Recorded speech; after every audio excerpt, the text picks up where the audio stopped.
Video like जरूर कर लीजिए और ऐसे वीडियो लगातार फ्री में पाने के लिए चैनल को तुरंत सब्सक्राइब कर लीजिए और बेल आइकन को जरूर टैप कर लीजिए ताकि आगे भी सारे वीडियो आपको मिलते रहे। यूट्यूब में फॉलो करते हैं तो प्लीज ये वाला फ्री टेलीग्राम चैनल जरूर ज्वाइन कर लीजिएगा। सारे नोटिफिकेशन सारे अपडेट यहीं पे आते हैं, ध्यान रखिए। द्रव्यों के यांत्रिक गुणों से हम आगे बढ़ते हैं और ये देखें, इसमें सबसे पहला गुण है, ये पदार्थ का गुण है प्रत्यास्थता। ठोस के अंदर पाया जाता है। किसी ठोस की एक निश्चित आकृति और आकार होता है, यही उसकी विशेषता है। किसी पिंड की आकृति अथवा आकार को बदलने का मतलब आप उसे अच्छा भी बना सकते हैं और बिगाड़ भी सकते हैं। तो उसके लिए आपको एक बल की आवश्यकता होती है। मतलब कोई भी एक रिजिड बॉडी है, एक पिंड है, एक ठोस पदार्थ है, उसका आप आकार बदलना चाहते हैं तो निश्चित तौर पर आपको उसके ऊपर बल आरोपित करना पड़ेगा, तब जाकर उसका जो आकार है वो परिवर्तित होगा। जैसे कि कोई कुंडलित स्प्रिंग है, छल्लेदार स्प्रिंग है और उसके सिरों को आप धीरे से खींचते हैं, मतलब दोनों ओर से फैलाते हैं, तो क्या होगा, स्प्रिंग की लंबाई थोड़ी सी बढ़ जाएगी। जब आप वापस छोड़ेंगे तो अपनी पुरानी लंबाई में नहीं लौट पाएगा, कुछ न कुछ लंबा हो जाएगा। वही चीज़ यहाँ भी बताई गई है कि स्प्रिंग के सिरों को आप छोड़ देते हैं तो प्रारंभिक आकृति और आकार पुनः प्राप्त कर लेता है, लेकिन 100% नहीं, उसमें हल्की सी विकृति आ जाती है। तो यहाँ ये कहा गया कि किसी पिंड का वह गुण, ध्यान से यहाँ से परिभाषा को आप देखें कि किसी पिंड का वह गुण जिससे कि वह प्रत्यारोपित बल को हटाने के बाद अपनी प्रारंभिक आकृति और आकार को पुनः प्राप्त कर लेता है, ऐसे ही गुण को कहा जाता है प्रत्यास्थता। और ये ठोसों का सबसे विशिष्ट गुण होता है। लेकिन न तो कोई ठोस पूर्ण रूप से प्रत्यास्थ होता है, ठीक, मतलब पूरे ही ब्रह्मांड में कोई भी ऐसा आदर्श पिंड नहीं बना है। आदर्श जैसी कोई चीज़ होती नहीं है, ये एक काल्पनिक अवस्था है। तो कोई भी ऐसा पिंड नहीं बना है कि उसके ऊपर आप बल आरोपित करें और उसका आकार पूर्ण रूप से आप बिगाड़ लें और उसके बाद फिर से अपनी पुरानी अवस्था में लौट आए। कुछ न कुछ मात्रा में विकृति वहाँ पर आप देखते हैं। तो कहा गया कि उत्पन्न विरूपण प्रत्यास्थ विरूपण कहलाता है। मतलब प्रत्यास्थता तो गुण हो गया और जो विरूपण उसके अंदर उत्पन्न हो रहा है, आप उसके स्वरूप को हल्का सा भी बिगाड़ रहे हैं तो वो क्या कहलाएगा, प्रत्यास्थ विरूपण कहलाएगा। अब यहाँ पर एक पंक पिंड की बात हो रही है। पंक का मतलब होता है कीचड़, इसीलिए कमल को पंकज कहा जाता है, जो कि कीचड़ से पैदा होता है। तो पंक पिंड पर अगर आप बल आरोपित करते हैं तो ऐसे में पिंडक के अंदर, यानी जो वो रिजिड बॉडी है, कीचड़ का गोला है, उसमें अपना प्रारंभिक आकार प्राप्त करने की प्रवृत्ति नहीं होती है। कीचड़ के एक लोने को आप ले लीजिए, उसको हाथ से मसल दीजिए, तो क्या वो पुराने आकार में लौट पाएगा? कभी नहीं लौटेगा। तो उसके पास अपने पुराने आकार को प्राप्त करने की प्रवृत्ति ही नहीं है और वह स्थायी रूप से विकृत हो जाता है या फिर विरूपित हो जाता है। इस प्रकार के पदार्थ को प्लास्टिक कहा जाता है। ठीक, आदर्श प्लास्टिक नहीं, लेकिन प्लास्टिक कहा जाता है। और इसका जो गुण होता है उसे प्लास्टिकता कहा जाता है, प्लास्टिसिटी कहा जाता है। पंक और पुटी लगभग आदर्श प्लास्टिक होते हैं। यहाँ लगभग शब्द का इस्तेमाल इसलिए किया गया है कि 100% ये भी प्लास्टिक नहीं होते। मतलब ऐसा नहीं है कि वो जो पंक यानी कीचड़ का गोला है या फिर पुटी होती है, ये अपने आकार को प्राप्त करने का प्रयास ही नहीं करते हैं। कुछ न कुछ मात्रा में करते हैं, थोड़ा बहुत ये अपने आकार में लौटने की कोशिश करते हैं, लेकिन इतना ज़्यादा विकृत हो चुके रहते हैं कि पुरानी अवस्था में नहीं लौट पाते हैं। तो ये स्थिति है। अब इसके बाद आप देखें, एक वैज्ञानिक का नाम यहाँ पर दिया हुआ है जिन्हें आप जानते भी हैं, ये रॉबर्ट हुक हैं। ये एक अंग्रेज भौतिक शास्त्री थे, इंग्लैंड के रहने वाले थे। समय है इनका 1635 से लेकर 1703। स्प्रिंग पर इन्होंने ढेर सारे प्रयोग किए। वैसे तो इन्होंने अपने जीवन में बहुत सारे प्रयोग अलग अलग चीज़ों पर किए हैं, लेकिन यहाँ स्प्रिंग के संदर्भ में कहा गया कि इन्होंने बहुत सारे प्रयोग किए और इन्होंने प्राप्त किया, वहाँ से जो प्रेक्षण इन्हें प्राप्त हुआ उसके आधार पे इन्होंने जाना कि पिंड में उत्पन्न विस्तार, अब यहाँ स्प्रिंग की बात हो रही है, तो स्प्रिंग की लंबाई में वृद्धि जो होती है ये प्रत्यारोपित बल या लोड के अनुक्रमानुपाती होती है। यानी बल जितनी ज़्यादा मात्रा में लगेगा, लंबाई में उतनी ही ज़्यादा वृद्धि होगी। ये तो सीधा संबंध है, आप आराम से ऐसे व्यवहारिक तौर पे भी समझ सकते हैं। उसी को इन्होंने मैथमेटिकल वे में दिखा दिया कि जो विकृति उत्पन्न हो रही है, मतलब लंबाई में वृद्धि और क्या है, ये विकृति ही तो है। तो लंबाई में जो वृद्धि है वो सीधे सीधे जो उसके ऊपर बल आरोपित किया गया था उसी के अनुक्रमानुपाती है। बल को बढ़ाएंगे तो लंबाई भी बढ़ेगी, बल की सीमा कम रहेगी तो लंबाई भी ज़्यादा नहीं बढ़ेगी। इन्होंने 1676 में प्रत्यास्थता का नियम पेश किया, जो कि हुक का नियम कहा जाता है। हुक का नियम असल में क्या है, वो प्रत्यास्थता का ही नियम है। तो प्रत्यास्थता के गुण के आधार पर अब चीज़ों को हम दो भागों में बांट लेते हैं ताकि हमें समझने में सुविधा हो। एक तो ऐसी चीज़ होती है जो कि पूर्ण प्रत्यास्थ होती है, यानी कंप्लीट इलास्टिक होती है, और दूसरी होती है कंप्लीट प्लास्टिक। हालांकि आइडियल स्टेज दोनों में ही नहीं होती है, सिर्फ एक व्यवहारिक स्थिति को हम देखते हैं। तो पूर्ण प्रत्यास्थ वो वस्तुएं कही जाती हैं जो कि अपने ऊपर लगे हुए बल को हटा लेने के बाद अपनी जो पूर्व अवस्था है उसमें लगभग पूरी तरह से वापस आ जाती है, 100% नहीं आ पाती। ठीक। लेकिन यहाँ चूंकि आदर्श स्थिति की ही बात की जा रही है, जैसे आइडियल गैस इक्वेशन आप देखते हैं, तो ऐसी स्थिति में कहा गया है कि जो वस्तुएं बाह्य बल को हटा लिए जाने के बाद पूर्व अवस्था को पूर्णतः प्राप्त कर लेती हैं उनको परफेक्ट इलास्टिक या पूर्ण इलास्टिक कहा जाता है। और पूर्ण प्लास्टिक कौन सी होती हैं? जो बाहरी बल को हटा लेने के बाद भी जो अपनी पूर्व अवस्था है, पहले वाली स्थिति है, उसमें लौटने का रत्ती भर भी प्रयास नहीं करती हैं, यानी 1% भी उनमें कोई परिवर्तन वापस वाला नहीं होता है, जैसी बिगड़ गई वैसी ही पड़ी रहती हैं। तो ऐसी चीज़ों को पूर्ण सुघट्य या फिर परफेक्ट प्लास्टिक कहा जाता है। प्लास्टिक का यहाँ जो अनुवाद किया गया है वो है सुघट्य। ठीक, आसानी से वो विघटित हो जाती है, विरूपित हो जाती है। तो ये दो अवस्थाएं हैं, लेकिन दोनों में परफेक्शन नहीं होता है। सभी जितनी भी चीज़ें हैं वो इनके बीच की होती है। मतलब हो सकता है कि प्रत्यास्थता का गुण बहुत ज़्यादा हो, मैक्सिमम वो अपनी पुरानी अवस्था में लौट आए, लेकिन कुछ मात्रा में विकृति वहाँ भी हो रही है। और ये भी हो सकता है कि एकदम ही उसके अंदर इच्छा न हो अपनी पुरानी अवस्था में लौटने की, जो उसमें विकृति उत्पन्न की गई वैसे ही पड़ी हुई है, तब भी वो कुछ न कुछ प्रयत्न अवश्य ही करेगी। तो बीच में ही वैरी करती हैं सारी चीज़ें, ना तो कोई एकदम से 100% इधर होता है, ना 100% इधर होता है। यही चीज़ आगे आपको दिखाई देगी कि वास्तव में कोई वस्तु जो है वो पूर्ण प्रत्यास्थ नहीं होती है और पूरी तरह से सुघट्य भी नहीं होती है। इन सीमाओं के भीतर काम करती हैं सारी चीज़ें। और यहाँ एक एग्जाम्पल दिया गया है कि क्वार्टज को पूर्ण प्रत्यास्थ माना गया है और मोम को पूरी तरह से परफेक्ट प्लास्टिक या फिर पूर्ण सुघट्य माना गया है। प्रत्यास्थता की भी अपनी एक सीमा होती है। लिमिट ऑफ इलास्टिसिटी क्या है? किसी वस्तु पर लगाए गए विरूपक बल की वह अधिकतम सीमा जिसके अंतर्गत वस्तु में प्रत्यास्थता का गुण विद्यमान रहता है, उसे वस्तु की प्रत्यास्थता की सीमा कहा जाता है। मतलब ये हुआ ना कि बाहर से हम कोई विरूपक बल लगा रहे हैं। विरूपक बल का मतलब क्या हुआ? उसके रूप को बिगाड़ने के लिए लगाया गया बल। अब वो बल जो है वो एक सीमा तक काम किया, तब तक तो उस चीज़ के अंदर ये काबिलियत थी कि वो अपनी मूल अवस्था में लौट आए, थोड़ा बहुत विकृति के साथ। लेकिन बल अगर बहुत ज़्यादा बढ़ गया, पता लगा आप हाइड्रोलिक प्रेस लेकर बैठ गए हैं और उसके बीच में किसी चीज़ को डाल दिया है, तो वो प्रेस तो उसके टुकड़े बांट देगा, उसके बाद वो क्या ही प्रत्यास्थता उसके अंदर रह जाएगी, है ना। उस चीज़ का टुकड़ा टुकड़ा हो गया तो अपनी मूल अवस्था में अपने से तो लौट नहीं सकता वापस। तो इसकी एक सीमा होती है, मतलब हर चीज़ की प्रत्यास्थता की एक सीमा होती है। उसके बाहर अगर बल लगता है, उससे ज़्यादा बल उसके ऊपर अगर पड़ता है, तो वो अपनी मूल अवस्था में नहीं लौट पाती है। ठीक है, ये चीज़ आप हाइड्रोलिक प्रेस वाले वीडियोस देखते हैं ना यूट्यूब पे कभी कभी मनोरंजन के उद्देश्य से, तो उसमें दिखाया जाता है कि कितनी चीज़ों को वो प्रेस जो है वो दबा सकता है, चकनाचूर कर सकता है। तो हर चीज़ की प्रत्यास्थता की एक लिमिट होती है। अब इसके बाद आप देखें प्रतिबल को। प्रतिबल यानी स्ट्रेस। तो जब किसी वस्तु पर कोई बाह्य बल लगाकर उसके आकार या आकृति में परिवर्तन किया जाता है, तो उस वस्तु की प्रत्येक काट का मतलब क्या, यहाँ पर क्या है? सेक्शन। ठीक है, तो उस वस्तु के प्रत्येक सेक्शन पर बाह्य बल के बराबर लेकिन विपरीत दिशा में कुछ आंतरिक प्रतिक्रिया बल भी उत्पन्न होता है। यहाँ न्यूटन का थर्ड लॉ काम कर रहा है। और ये प्रतिबल जो असल में आप देख रहे हैं, ये वो बल नहीं है जो कि लगाकर विकृति उत्पन्न की जाती है, वो तो विरूपक बल होता है। ये क्या है? ये वस्तु के द्वारा किया गया विरोध है। जब कोई भी विरूपक बल किसी चीज़ को दबाने और सिकोड़ने या बिगाड़ने का प्रयत्न करेगा, तो वो चीज़ भी तो विरोध करेगी, एक हद तक उसके भी प्रतिरोध की सीमा होगी। तो वो अपनी ओर से जो बल आरोपित करती है उसी को कहा जाता है प्रतिबल, यानी बदले में लगाया गया बल। प्रति का मतलब क्या है? विरोधी, विपरीत। तो ये वस्तु जो है ये अपने पुराने आकार को बनाए रखने का प्रयास करती है और इसी एवज में हर सेक्शन से एक विपरीत बल उल्टी दिशा में काम करता है। तो यही सारे बल जो है इनका आप एक सम निकाल देते हैं तो एक पूरा कंप्लीट प्रतिबल आपको प्राप्त हो जाता है। नहीं तो एक सेक्शन का भी हम अध्ययन करते हैं। यहाँ एक सेक्शन का ही लिया गया है। कहा गया कि यदि किसी वस्तु के क्षेत्रफल a वाले किसी अनुप्रस्थ काट की, ठीक है, अनुप्रस्थ काट लिया गया है, उसकी लंबवत दिशा में लगाए गए बल का मान F हो, तो प्रतिबल का मान कितना हो जाएगा? प्रतिबल का मान हो जाएगा बल बटे क्षेत्रफल, यानी ये दाब वाले सिद्धांत पर काम कर रहा है। ठीक, तो बल बटे क्षेत्रफल A जो है वो क्षेत्रफल है वस्तु का और F आप देख ही रहे हैं क्या चीज़ है, ये लगाया गया बल का मान है। इसका SI मात्रक न्यूटन पर मीटर स्क्वायर होता है। भाई एरिया का मात्रक जो है वो मीटर स्क्वायर है, बल का है न्यूटन, तो न्यूटन पर मीटर स्क्वायर। विकृति का देख लेते हैं।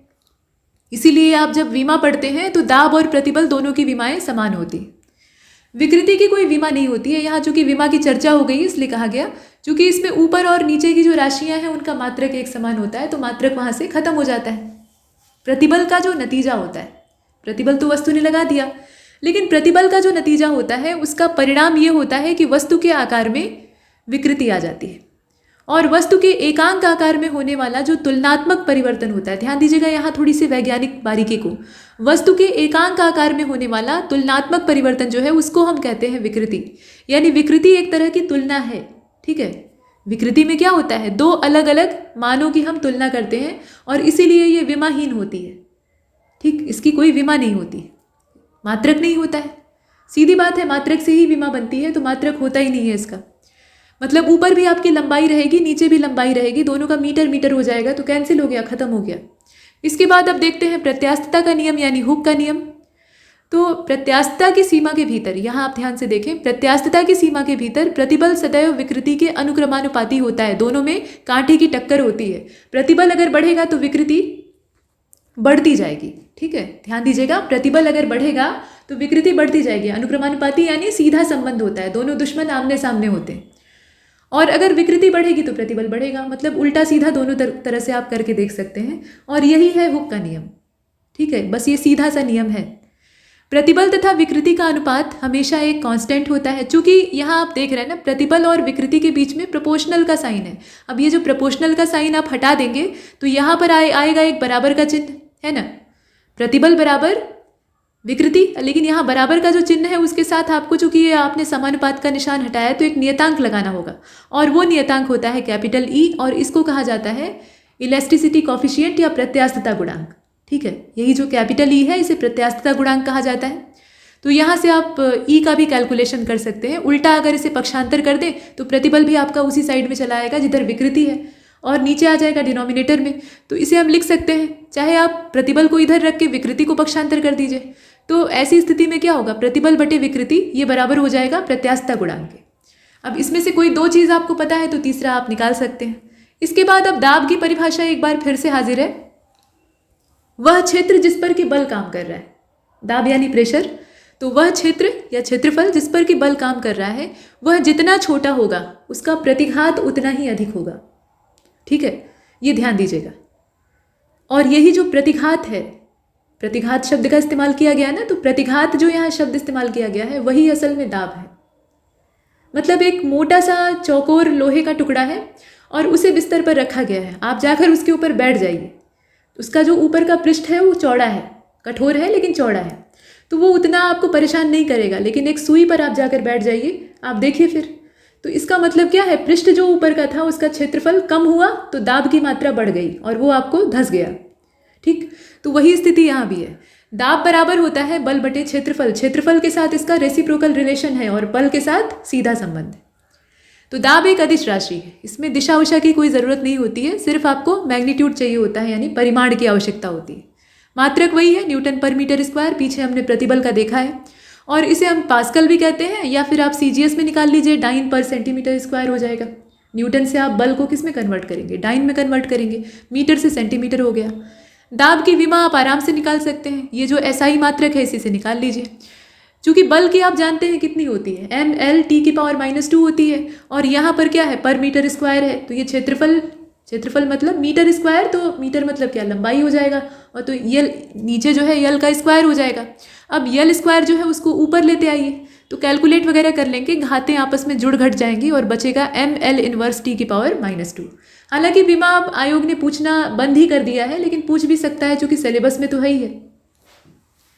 यहाँ ये पास्कल शब्द का इस्तेमाल किया गया है, तो ये एक फ्रेंच साइंटिस्ट थे, इनका नाम था ब्लेज पास्कल, और इनका जो समय है वो 1623 से लेकर 1662 का है। इन्होंने तरल दाब क्षेत्र में पुरोगामी अध्ययन किया था, मतलब ये जो लिक्विड प्रेशर से रिलेटेड जितने भी कॉन्सेप्ट हैं उसके बारे में कई सारे अपने रिसर्च पेपर पहले ही पब्लिश करवा चुके थे।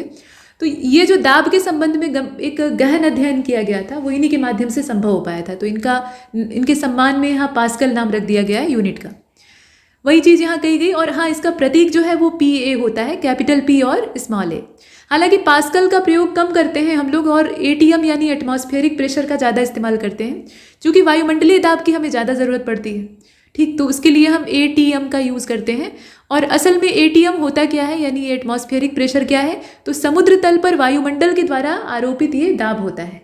जो मोटी सघन वायुमंडल की परतें हैं वो भी हमारे ऊपर दबाव डालती हैं, और यहाँ समुद्र के तल के ऊपर डाला गया दबाव जो है उसको नापा जाता है। तो अगर हम एक एटमॉस्फेरिक प्रेशर को पास्कल में कन्वर्ट करना चाहें तो एक बड़ी सी राशि हमको प्राप्त होती है। एक एटीएम बराबर होता है यहाँ आप ध्यान से देखिएगा 1.013 इंटू 10⁵ पास्कल के। आप समझ लीजिए कितना भयंकर दाब ये होता है। तो अब यहाँ चर्चा आवश्यक हो गई है वायुमंडलीय दाब की। एटमॉस्फेरिक प्रेशर असल में क्या है वो तो हमने एक सामान्य तरीके से देखा। किसी बिंदु पर वायुमंडलीय दाब उस बिंदु के एकांक अनुप्रस्थ काट वाले क्षेत्रफल पर उस बिंदु से वायुमंडल के शीर्ष तक की वायु के स्तंभ के भार के बराबर होता है। तो समुद्र तल पे ये कितना होता है, अभी पीछे हमने इसे पास्कल में कन्वर्ट किया है। तो एक एटमॉस्फेरिक प्रेशर या फिर 1.013 इंटू 10⁵ पास्कल, ठीक है। तो वायुमंडलीय दाब की यथार्थ माप के लिए ध्यान से देखें, वायुमंडलीय दाब की जो वास्तविक माप है उसके लिए इटली के एक वैज्ञानिक थे, इनका नाम था इवेंगालिस्टा टॉरिसेली। अच्छा नाम है ना। तो इवेंगालिस्टा टॉरिसेली 1608 से लेकर 1647 इन्होंने एक युक्ति की रचना की, एक नई टेक्नोलॉजी, एक नई ट्रिक इन्होंने ईजाद की और उसके माध्यम से ये जो एटमॉस्फेरिक प्रेशर है इसको नापा।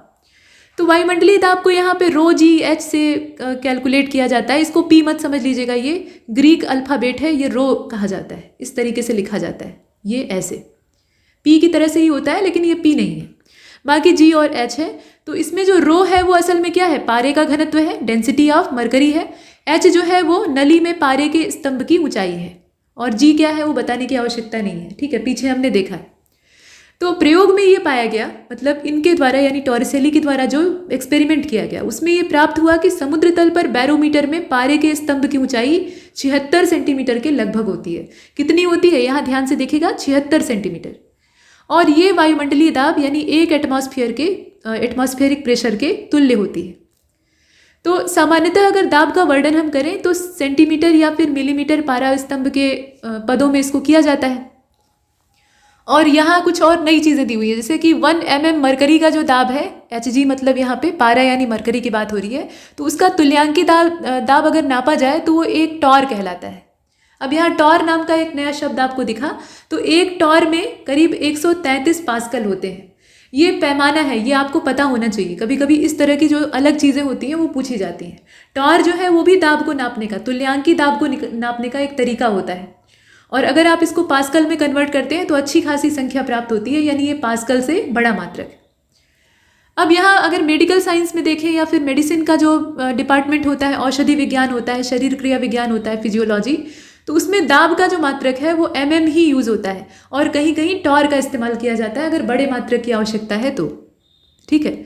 मौसम विज्ञान में अगर हम देखें तो वहाँ दाब का मात्रक इस्तेमाल होता है बार और मिली बार का प्रयोग किया जाता है।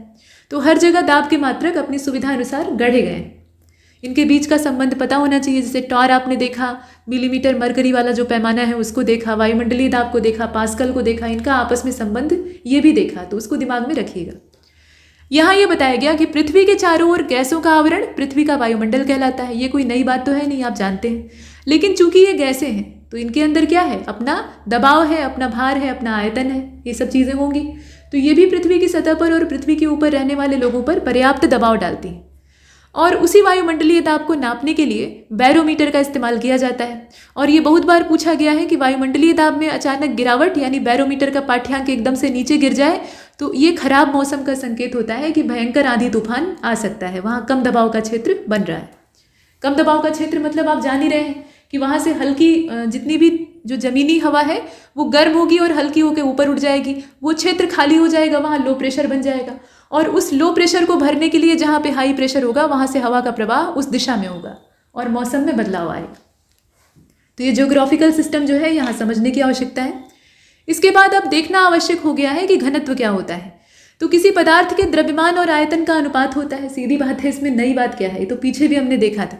घनत्व की चर्चा यहाँ दाब के संदर्भ में हो रही है। D = मास अपान वॉल्यूम।